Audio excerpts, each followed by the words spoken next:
國有691座城市，名入邊帶有島字嘅，一共有3座。令人意外嘅係，呢3座島其實都唔喺島上面。你又知唔知我講緊嘅係邊3個地方呢？3座城市入邊，知名度最高嘅就係山東省嘅青島。青島瀕臨膠州灣同黃海，擁有發達嘅裝備製造業、家電業、食品飲料同旅遊行業，亦係疾馳全國嘅復興號高鐵列車主要產地之一。古時嘅青島係指膠州灣上一處樹木茂密嘅青色小島。明朝末年，小青島嘅概念逐漸伸延，小島北邊嘅海灣被叫做青島灣。青島灣大陸一側亦都有咗青島村。19世紀末，德國強行租借膠州灣，喺青島灣一帶按照德國嘅風格打造咗一座港口城市。青島亦漸漸變成呢一座城市嘅名。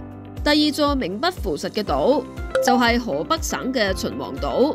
秦皇島瀕臨渤海，相傳係因為秦始皇曾經嚟過呢一度求仙而得名。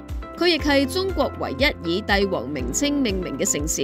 秦皇島古時的確係一座小島，同海岸線嘅距離只係得幾百米，位置大約就喺依家嘅秦皇島市海港區。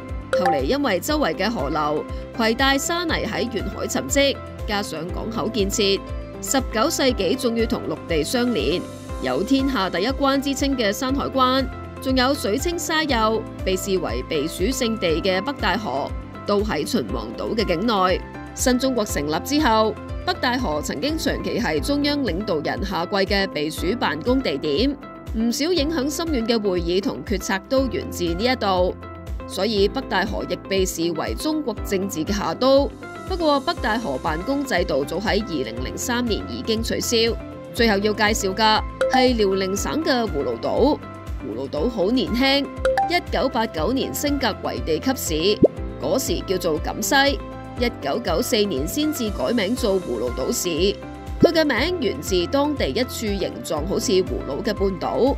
軍事迷對葫蘆島應該唔會陌生，因為著名嘅渤海造船廠就喺呢一度。呢一間廠係中國第一艘核潛艇嘅誕生地，亦係至今中國唯一嘅核潛艇總裝廠，係維護國家安全嘅堅實後盾。